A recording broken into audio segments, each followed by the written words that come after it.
Varmt välkommen till volvosweden.se och våran YouTube-kanal. Ja, ni ser, jag har ju tagit ut S80 här. Vi kallar den för lyxkryssaren här hemma. Den har ju stått och vilat sig nu ett par år här inne i garaget här. Men jag tänkte jag skulle ta och fixa till lite grann på den här nu till sommaren här. Och har ett par videos på gång redan. Men i den här videon tänkte jag vi skulle ta och kika lite grann på vad jag har här under huven här. Ja, ni ser ju att vi har ju lite olika enheter här. Och har ni missat den här diagnosskannen som heter Mjukar 892BT? Ja, då kastar jag upp den här uppe i hörnet. Det är ju en riktigt populär sån här diagnosavläsare på bilen. Idag tänkte jag vi skulle ta och koppla i en sån här tilläggsenhet till den här skannen. Nämligen då en sån här videoscope-enhet. Och det tänkte jag vi skulle ta bort lite tändstift här i motorn här. Och sen hissar vi ner den där och kikar runt lite grann på hur det ser ut där inne. Och den här ska vi då kunna se genom den här diagnosskannen när vi ansluter de här två. Så att det blir lite spännande video idag. Och sen tänkte jag vi kunde ta och kika på den här mobila diagnosskannen som kommer ifrån samma ställe. Den här har jag liggandes i bilen hela tiden. Så att den här tänkte jag vi kunde ta och kika också på lite grann idag. Och den här skannen vet ni sedan tidigare att vi har ju, om du köper den här från kanalen så får du ju 500 kronor rabatt plus fri frakt. Och den här rabattkoden gäller ju även för den här då. Jag vet inte om det blir inte 500 kronor på den här, men det är som sagt, den här är ju riktigt populär, den här diagnosskannen här. Så jag tycker vi tar och lossar lite tändstift och grejer och hissar ner kameran, får vi se vad vi hittar för någonting. Ja, som sagt, det här är ju en riktigt populär sån här feldiagnosavläsare som sagt då. Så att vi har ju då haft kontakt med Mjukar ett tag här och de ville att vi skulle prova den här videoscopen också då. Så att de skickar en sån här till kanalen så vi får prova den idag här. Vi ska ansluta den här till den här diagnosavläsaren här som sagt då. Och sen ska vi då lossa lite tändstift tänkte jag. Hissa ner den där kameran så får vi se vad vi får för kvalitet på bildskärmen via den här diagnosavläsaren då. Så som sagt, vi tar och lossar lite tändstift här och börjar se oss omkring där nere hur det ser ut. Så att det här blir lite spännande. Nu kör vi! Ja, jag tar väl och lossar den här plastkåpan här. Och nu vill jag passa på också och tacka er som har skrivit massa fina kommentarer här till kanalen på senaste tid. Det är alltså, man blir riktigt varm i kroppen när man läser de här kommentarerna från er. Supertack allihopa ni som kikar på kanalen. Betyder enormt mycket för mig som gör de här videosarna. Så nu får vi liksom en extra boost till här i framtiden och göra ännu mer roliga och spännande videos. Så tummen upp till alla er som tittar, kommenterar, tummar upp och prenumererar. Nu kör vi!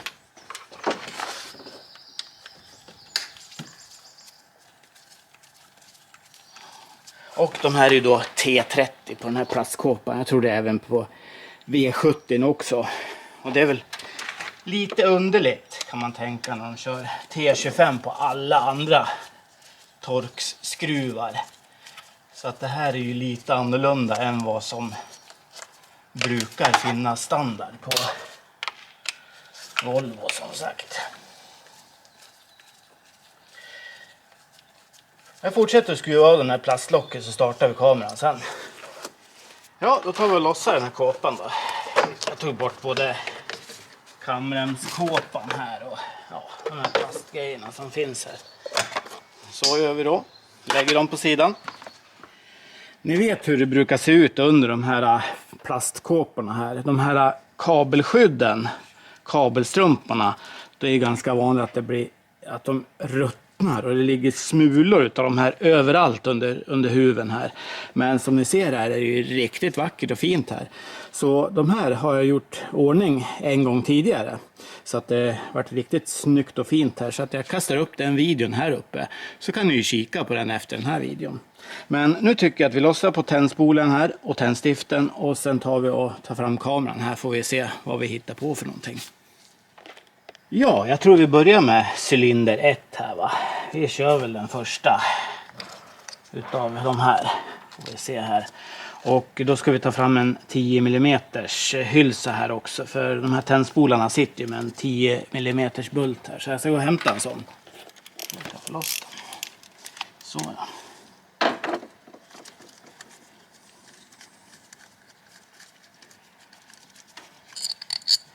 Så ser den ut. Och sen tar vi bara upp den här tändspolen här bara. Så, plupp. Lite rostigt här nere tror jag. Ja. Ja, de är inte så jättenya de här tändspolarna, det är de inte. Men ja, men jag ser kanske att det är, jag vet inte om det är rost, men någon slags annan färg är det, ser ni. Ja, så. Och en smart grej att göra innan man lossar på tändstiftet, det är ju att blåsa rent i hålet här. Så att det inte får ner massa skit nere i cylindern här. Så det här kan vara ganska bra.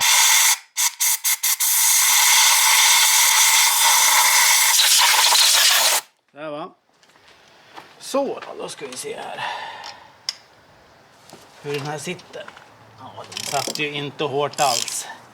För jag använde ju momentnyckel sist jag bytte tändstift på den här. De ska alltid dras åt i typ 25 Newton. Så det var smidigt och lätt.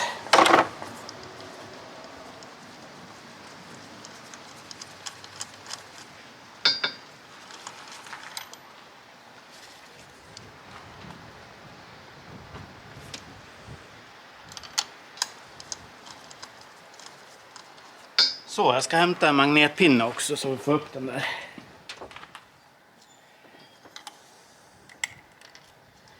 Så.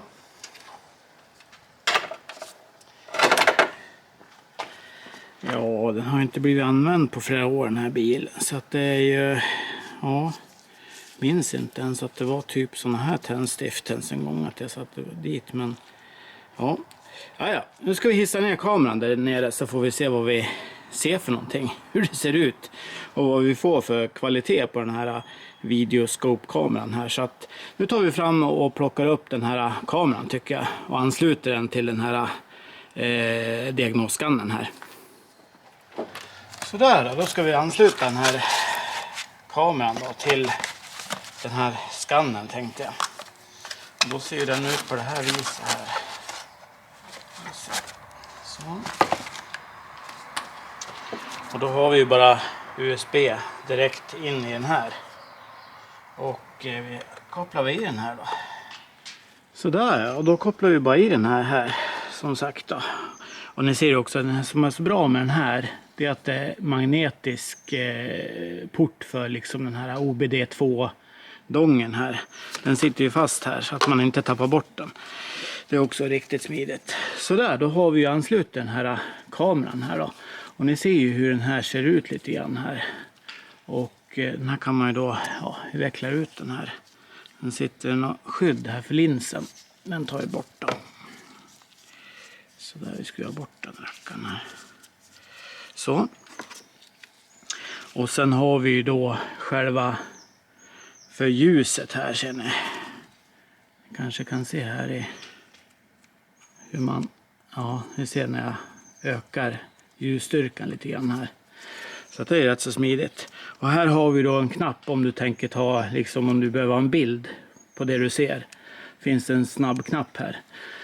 Annars kan du ju styra med själva diagnosskannen också. Det går ju också bra att bara knäppa en bild. Men jag ska försöka filma också här när vi hissar ner den här kameran ner i cylindern här. Så får vi se.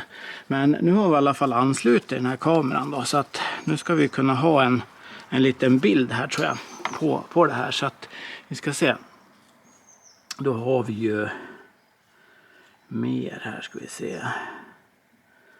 Och då har vi modul, där har vi. Och då har vi då endoscope här ser ni. Så. Ja men kolla, nu har vi bild här. Den här. Ja. Vad bra. Du, då ska jag försöka att få till det här så att vi kan filma det här samtidigt när vi hissar ner den här kameran. Så där, nu ser vi lite grann vad vi håller på med här på. Och jag tycker att det är ganska hygglig kvalitet på det här faktiskt. Så där har vi det. Kan vi då kika här nere, här inne. Kan vi höja lite ljuset här också så att vi får. Ja, där ser vi ena. Här ser vi då ena bränslespridaren kunde vi ana här, va. Den är här, jajamän. Och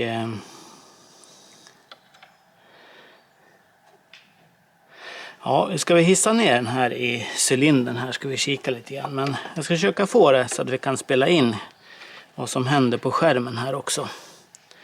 Men då har vi en liten bild på hur det här ser ut när vi har kopplat i den här.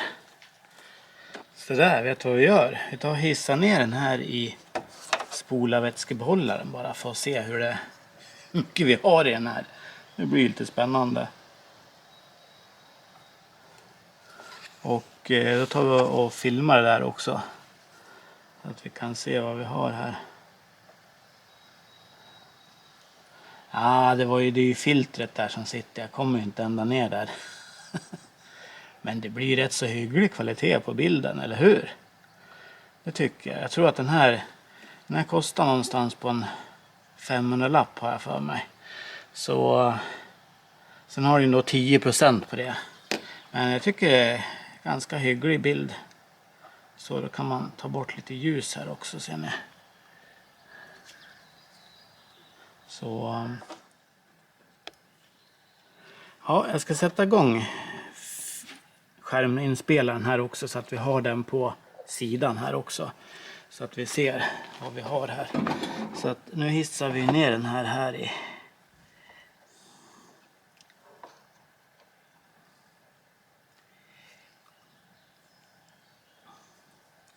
Ja, här kan vi se korven där.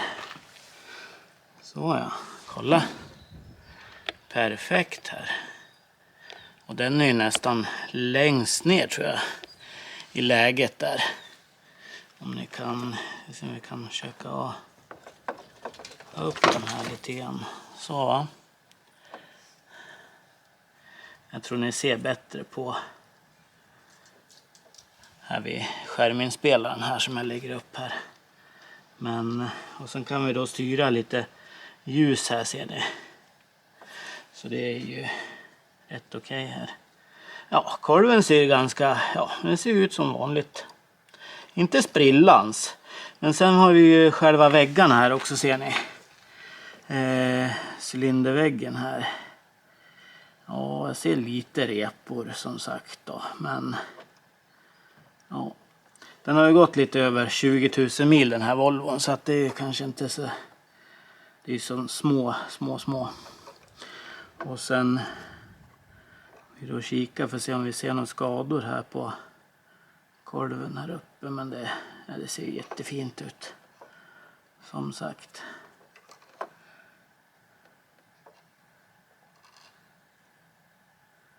Ja, det ser ju toppen fint ut där.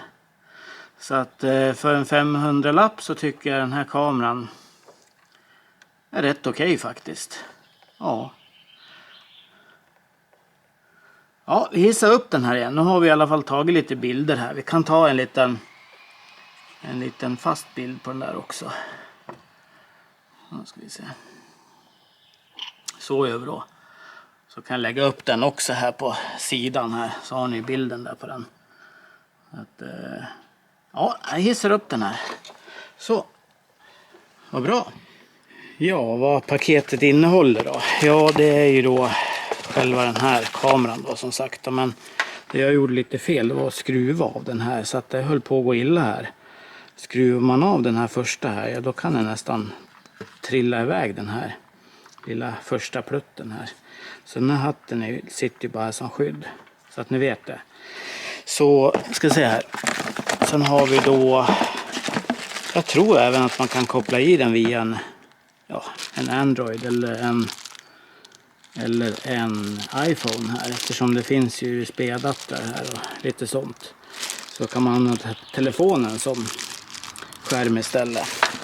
Och sen har vi då lite extra grejer här. Jaha, det är lite såna här, lite andra såna här linser och sånt här. Det är lite såna här små som man kan byta linser och lite allt möjligt här. Ja, spännande. Ja, nej, men då vet ni lite grann. Det var det som följde med i paketet här. Så att, ja, och ni hittar ju den här på kanalen här nere. Jag slänger ner en länk till den här kameran så får ni också rabatt på den när ni handlar här. Det är ju då, vi ska se, rabattkoden är Volvo Sweden. Ser ni? Ja, nej, men då avslutar vi den här, så tar vi och kikar på den andra OBD2 dongen istället. Den här mobila OBD2-skannen. Så kör vi den nu en sväng. Då tar vi och kikar på den här OBD2-skannen som heter Mjukar BT200 Max. Och det här ska ju vara en riktigt bra budgetskanner med livstidsgratis uppdateringar. Och den här OBD2-dongen fungerar ju helt trådlös och ansluts till din telefon eller surfplatta. Den fungerar med appar ifrån tredje part som har ELM 327-protokoll. Men vi kommer använda oss av Dollarfix Plus-appen i den här videon. Om du använder Dollarfix Plus-appen kan du också aktivera att den ska varna när du överskrider en viss hastighet. Eller om din kylarvätska börjar bli alldeles för varm. Då ger appen ifrån sig ett larm så att den varnar dig för att nu får du nog sakta ner. Eller nu är det nog bäst att stanna för nu har du alldeles för hög temperatur på kylarvätskan. Brukar du också glömma kvar dina felsöknings OBD2-donglar i bilen? Ja, det har jag gjort och ibland har jag till och med tappat bort dem så jag inte vet vad de är. Men den här BT200 Max är den enda OBD2-dongen på marknaden som har egenskapen smart sumläge. Det betyder att du inte behöver ta ut den från din bils OBD2-kontakt. Utan den går in i ett sumläge där den inte tömmer ditt batteri. Innan jag visar den här OBD2-skanners felsökningsfunktioner som till exempel AI, live-data och aktiva tester, så tänkte jag att vi tar ut bilen en sväng på vägarna och visar en mycket häftig och hjälpsam funktion som kan vara bra att ha. Då sitter vi här i bilen då och nu tänkte jag vi kunde visa en funktion här som är jättebra att ha när man håller på och felsöker en bil här. Vi går in på under instrumentpanel här. För att här ser ni massor med egna instrumentpaneler som jag har lagt till här. Airflow rate from mass airflow sensor kan jag lägga till där. Fuel level input. Maximum value for oxygen sensor voltage. Och engine fuel rate. Vehicle speed sensor. Och engine RPM. Sådana här mätare är jättebra att ha framför sig när man då ska felsöka sin bil här. Så man kan lätt få se vilka värden som man får. Och det här kan man ju bara lägga till i stort sett egna här instrumentpaneler. Nu börjar jag spela in på skärmen här till höger så att ni ser vad som händer. Men vi kan ju klicka här och sen kan vi då se ni här mycket funktioner kan vi lägga till där. Eller rätt många egna sådana här instrumentpanelsgrejer här ser ni. Och det här är ju jättebra när man nu ska felsöka en bil. Så tänkte jag skulle gå igenom lite grann. Ni får pausa bilden här om ni vill se vad det finns för några funktioner. Men ni ser att Det är ju en hel hög här med olika funktioner här.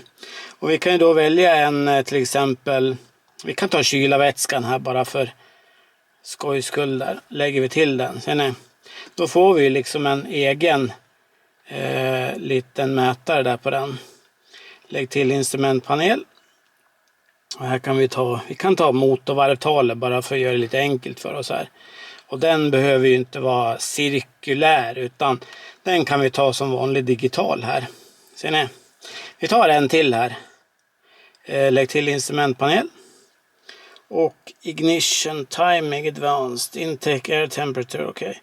Den där är också rätt så bra, den använde jag ju på förra bilden, såg ni. Vi ska se här.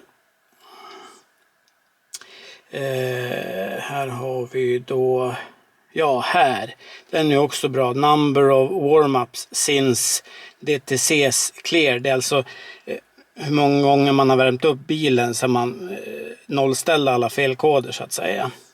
Så det är ju också riktigt bra att ha det. Massor med funktioner här som jag kommer att ha användning för när man felsöker gamla, ja det behöver inte vara gamla bilar heller. Utan en del nya bilar har ju ett riktigt stort bekymmer också med. Så att ja, vi ska se här. Ska vi ta en till här? Vi tar engine fuel rate. Ja, vi tar den. Vi kör på den. Så bekräfta. Nu har vi 3 stycken mätare här kan man säga.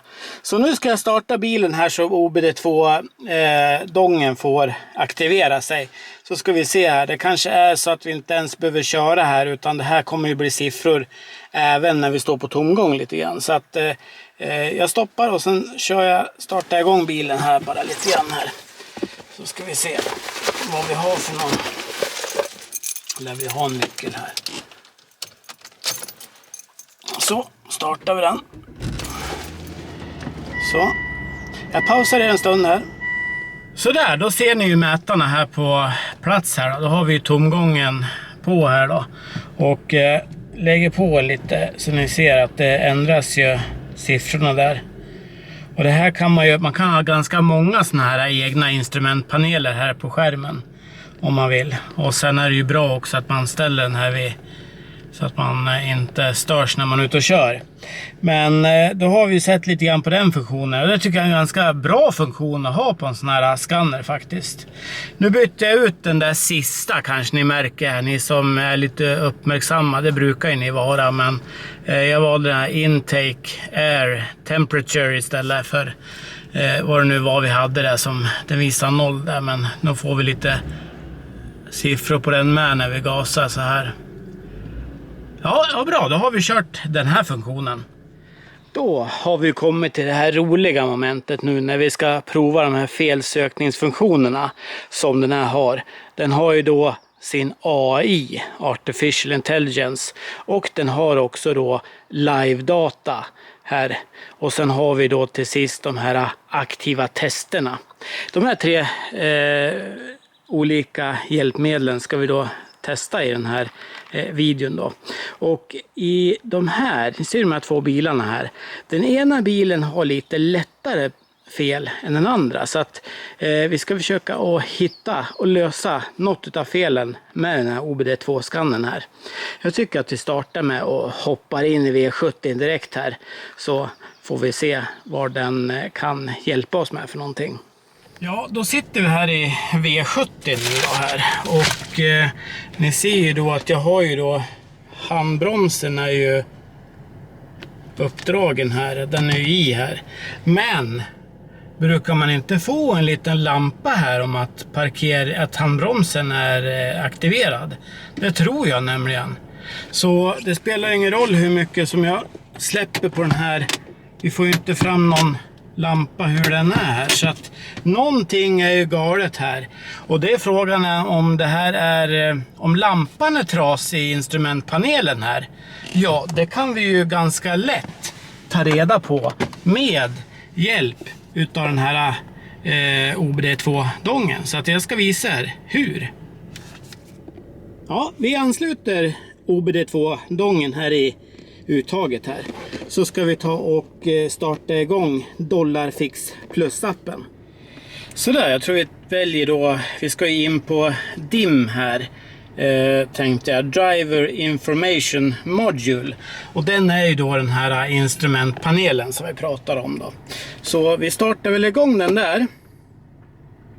Så, och då ska vi jag kan ta Translate där, för vi kan få det på svenska också här. Så, och då kör vi. Jag startar bildskärmen här på sidan här, får ni se. Så, då har vi den på högra sidan där igen då. Och då tar vi aktiveringstest här. Och då ser vi här, ja, precis. Då har vi ju Park Brake Lamp On. Vi ska starta den, får vi se. Och där har vi då alternativet start eller stopp här. Och vi har då själva handbromsen är ju aktiverad här. Men fortfarande har vi ingen lampa här. Men trycker vi igång på start här. Här ska vi se, start. Då ska vi se om lampan tänds här i, eller om det är lampan som är trasig.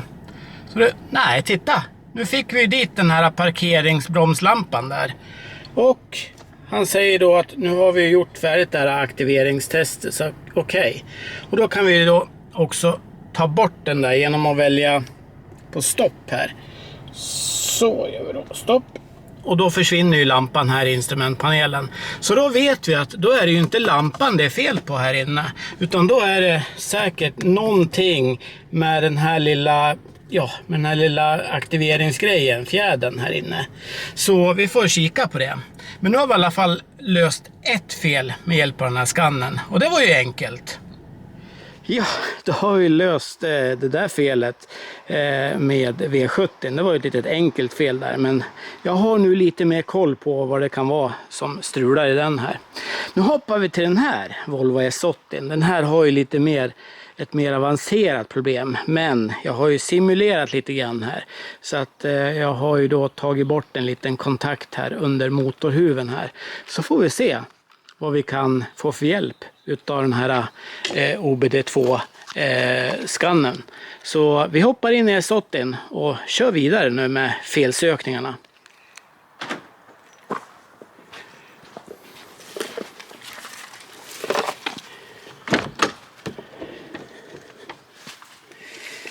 Så, och då kastar vi in den här i kontakten här. Vi ser här. Över den. Så. Ska vi se om vi hittar något fel i den här bilen. Ja, nu har jag startat den här Dollarfix-appen här då. Och nu spelar jag också in på bildskärmen här också så ni ser det här. Men redan innan vi ens har skannat igenom bilen här så hittar den ju faktiskt 4 fel på en gång här. Och vi ska se här om det är så att vi kan få upp på en gång vad det gör som gör att bilen skakar så mycket här. Vi ska se om vi kan få upp det här på en gång. Där har vi. Ja, titta. Nu har vi ju lite den här första här. Jag undrar vad det kan vara. Och då använder vi den här AI-funktionen till att söka vad felet är på en gång här. Ja, titta. Då har vi ju luftflödesmätaren. Krets, låg ingång. Och här kan vi få liksom lite olika förslag här. Vad det är för symptom vi har också. Och vi kan också ta hur man då inspekterar det här felet. Hur man felsöker alltså. Så att den här AI-funktionen är ju alldeles underbar att ha på en sån här diagnosskanner. Men ville bara visa lite grann att på en gång fick vi upp vad felet var här. Vi ska ta och kika lite grann under huven här vad felet låg egentligen. Så där, tittar vi under huven här så ser vi, oj, jag har ju råkat glömt att sätta i kontakten igen till luftflödessensorn. Så där, då var ju den på plats här. Ja, bra, då löste vi ännu ett till fel här då. Jag tänkte att vi går tillbaka till den här V70 och sen ska vi köra lite live-data för att se vad vi får för värden i realtid när vi kör den här. Det är väl det testet som vi har kvar här och köra, så att vi hoppar in där inne och kör igång det här testet. Så då ska vi se här. Då kör vi en diagnos här då. Kör vi på VIN-numret här. Så det tar ju kanske någon halv minut eller något sånt där. Så vi startar väl igång kameran sen den har laddat färdigt här. Så ska vi gå in och kika om vi får någon live-data på vissa saker här. Så där, då får vi upp lite felkoder, men det är ju egentligen såna här grejer som jag inte har installerat på min bil här, som vi ska se, audiomodulen till exempel. Så att här vill vi ju kika ECM:en, och där hade vi ju som sagt 0 felkoder här. Men jag börjar spela in skärmen här igen, för nu ska vi köra lite live-data här. Då går vi in på ECM:en här. Då heter det Read Data Stream här. Vi kan först, ja, du har ju allting här. Vi kan översätta det här också så att vi får på svenska sen. Men vi kan ta läs felkod. Nu har jag inga felkoder här i. Nej, precis. Så då tar vi och läser Read Data Stream. Vi ska se, det är jag som har tryckt in den där accelerator pedal. Vi kan ta bort den, vi tar något roligare istället. Då bläddrar vi här. Batterivoltage, ja. Ska se. Clutch. Nu får ni se lite grann vad som finns här om jag bläddrar sakta. Om ni är sugna på att se vad det finns för live-data och ta fram här. De här gillar jag. Det här finns inte på alla. Den här Misfire Counter, det finns inte på alla de här nya OBD2 felkodsläsarna. Men har man, ja, det här underlättar så mycket om du har en misständning. Då kan du se direkt vilken cylinder det gäller. Också syresensor har vi där. Vi tar syresensor bak också, kan vi ta. Sådär, ja. Vehicle speed. Nej, vi står ju på tomgång nu. Vi helst inte ska göra allt för länge nu. Mass airflow tar vi också. Vi tar okej där.